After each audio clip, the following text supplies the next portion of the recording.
This video is sponsored by Ram Ram Group of Companies, co-sponsored by Nature House and Bhaiya Ji Silver Coated Ilaichi. किसियानी बिल्ली खम्भा नोचे। ये हिंदू मुसलमान करके, भारत पाकिस्तान करके, सनी देओल शाहरुख खान करके, ईद और दिवाली करके, शमशान और कब्रिस्तान का करके जो है कि वीर शिवाजी ने हिंदू धर्म की रक्षा के लिए औरंगजेब को घूट घूट कर मरने को मजबूर कर दिया। हम लोगों को बचपन में पढ़ाया जाता था राणा प्रताप, रणबीर चौकड़ी भर भर कर, वो चेतक वाली कहानी पढ़ाई जाती थी। भैया जंगल में भागा कौन था? घास फूस की रोटी कौन खाता था? वीर शिवाजी के सेनापति मुसलमान थे तो औरंगजेब का सेनापति हिंदू था, अकबर का सेनापति हिंदू था। मेरठ की एक जनसभा को संबोधित करते हुए भारतीय जनता पार्टी के पूर्व विधायक संगीत सोम ने एक विवादित बयान दिया। उन्होंने कहा कि जिस तरीके से बाबरी मस्जिद को ध्वस्त करके बाबर का नामो निशान मिटा दिया गया, वैसे ही औरंगजेब का भी नाम मिटा दिया जाएगा। हमारे साथ बातचीत करने के लिए समाजवादी पार्टी के नेता हैं लौटन राम रिसाद, इन्हीं से बातचीत करते हैं।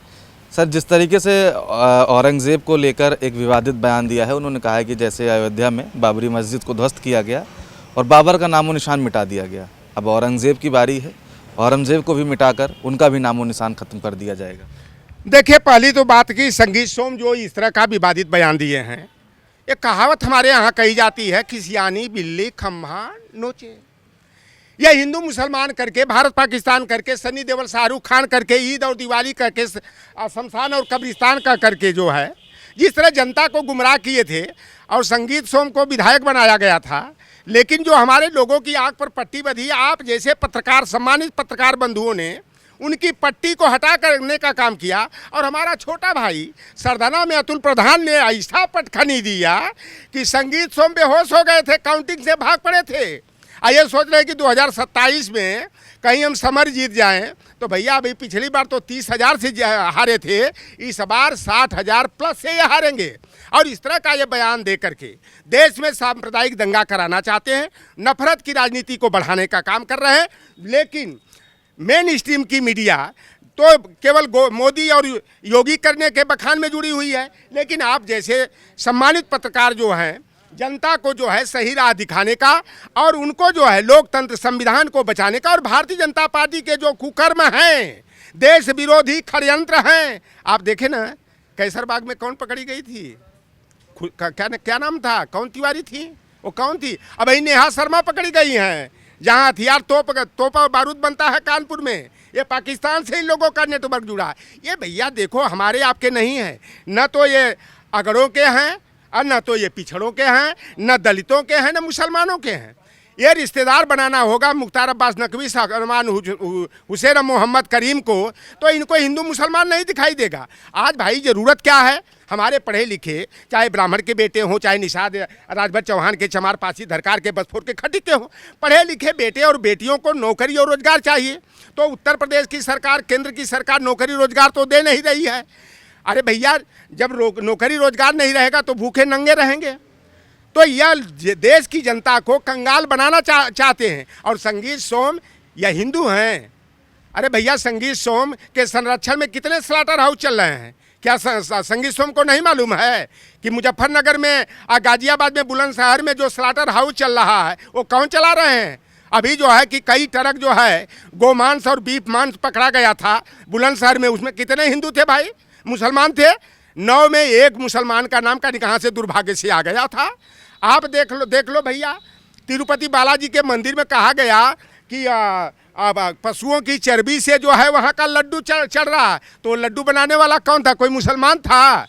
अरे भैया, ये केवल जो है ना जनता को गुमराह कर रहे हैं। इंदौर, यहाँ उज्जैन में पकड़ा गया था 20 ट्रक, खाल पकड़ी गई थी और उसमें कोई मुसलमान सप्लायर तो नहीं था।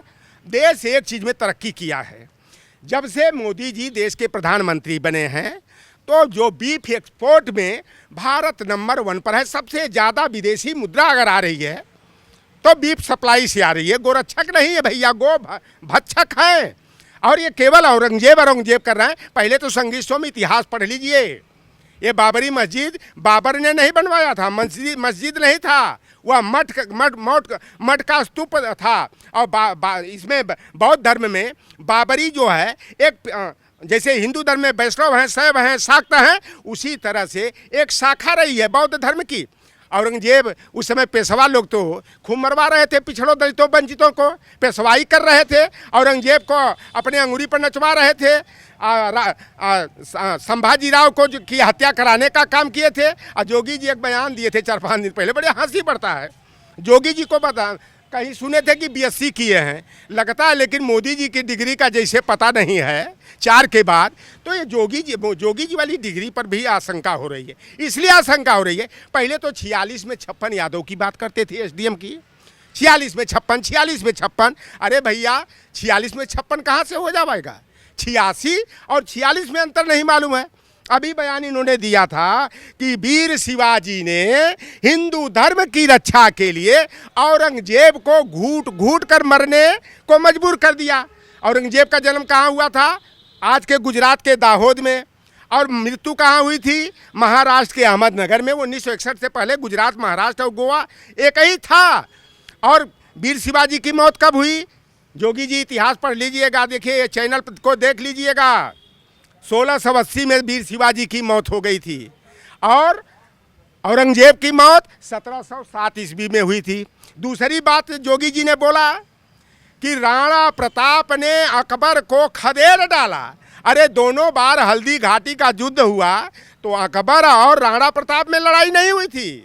अकबर का जो सेनापति था वह कौन था भैया? मान सिंह, संगीत सोम का रिश्तेदार, दूर का पूर्वज इनके रहे।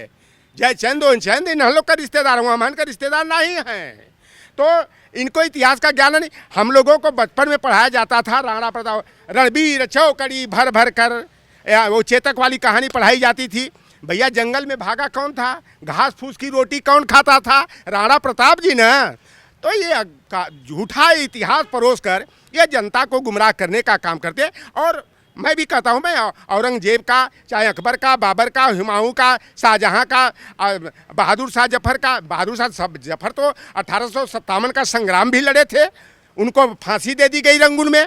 तो यह जो भी बाहरी आया, मैं आपको बता दूं, जो मुगल शासक आए यहीं की माटी में तमाम लोग पैदा हुए। बाबर आए 1526 ईस्वी में, उसके बाद हुमायूं पैदा हुए, हुमायूं के बाद जो है कि औरंगजेब अकबर हुए, इसे ये वंशावली चली। तो ये पैदा यहीं हुए और जो कमाई किए शासन सत्ता से इसी देश के विकास में लगाने का काम किए थे। और औरंगजेब को एक नज़र से मत देखो, कनमा आँख से मत देखो, दोनों आँख से देखो। सकारात्मक पक्ष होता है तो नकारात्मक भी होता है, नकारात्मक होता है तो सकारात्मक भी होता है।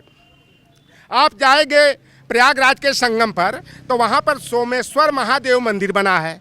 संस्कृत के 15 वाक्यों में एक श्लोक लिखा गया है कि 1670 में इस मंदिर के निर्माण के लिए औरंगजेब ने जमीन देने का काम और भारी मात्रा में अनुदान देने का काम किया था। बनारस में जंगम बाड़ी मठ है, उसको कई एकड़ जमीन दे करके, अनुदान दे करके देने का काम औरंगजेब ने किया था। आप जाओगे चित्रकूट में बालाजी मंदिर है, उसको मंदिर के रखरखाव के लिए और ज़मीन देने का काम औरंगजेब ने किया।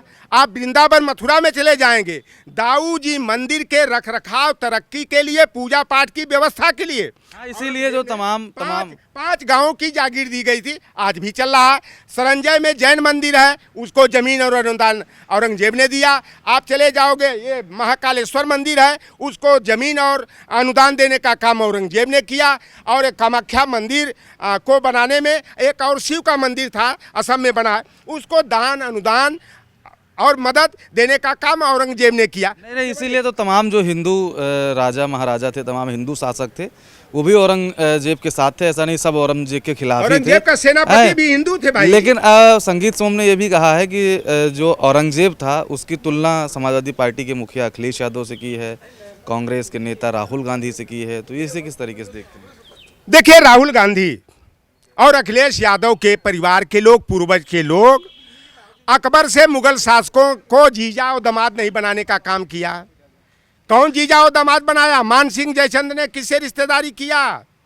तमाम जो है कि राजपूत राजाओं ने जो है मुगलों को जीजा बनाया, दामाद बनाया। और आज भी तमाम आरएसएस के लोग मुसलमानों को जीजा और दामाद बना रहे हैं, तब हिंदू मुसलमान नहीं है। और अखिलेश यादव की तुलना आप करोगे जो है औरंगजेब से करोगे, अकबर और बाबर से आप करोगे, तो ये लोग केवल रिश्तेदारी यही लोग किए, इन्हीं के कुल खानदान वाले किए। आज अपने को क्षत्रिय वंश में पैदा होने का, राजपूत में वंश में पैदा होने का गर्व महसूस करते हैं। तो भैया आप लोग तो मुगलों की मदद करने का काम आप किए। वीर शिवाजी के सेनापति मुसलमान थे, तो औरंगजेब का सेनापति हिंदू था, अकबर का सेनापति हिंदू था।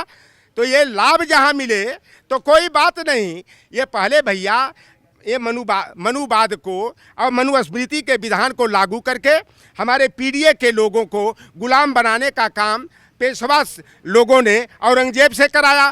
तो जीते जी भी औरंगजेब से लाभ लेने का काम किया। अब उनकी कब्र खुदवा करके यह जो है कि फिर राजनीतिक लाभ लेने का षड्यंत्र कर रहे हैं। लेकिन जनता अब जो है कि इनके झांसे में बहकावे में आने वाली नहीं। ये थे हमारे साथ लौटन राम रिसाद, जिनका कहना है कि भारतीय जनता पार्टी सिर्फ इलेक्शन का टाइम है, बिहार इलेक्शन होने वाला है, तो ऐसे में हिंदू मुस्लिम करके और वोट की राजनीति कर रही है। समाजवादी पार्टी 2027 की तैयारी कर रही है। 2027 में भी समाजवादी पार्टी पीडीए की रणनीति के साथ आगे जाएगी और उत्तर प्रदेश में एक बार फिर समाजवादी पार्टी की सरकार बनेगी। कैमरा पर्सन हरीश का कृष्णा मिश्रा, खबर चौक, लखनऊ।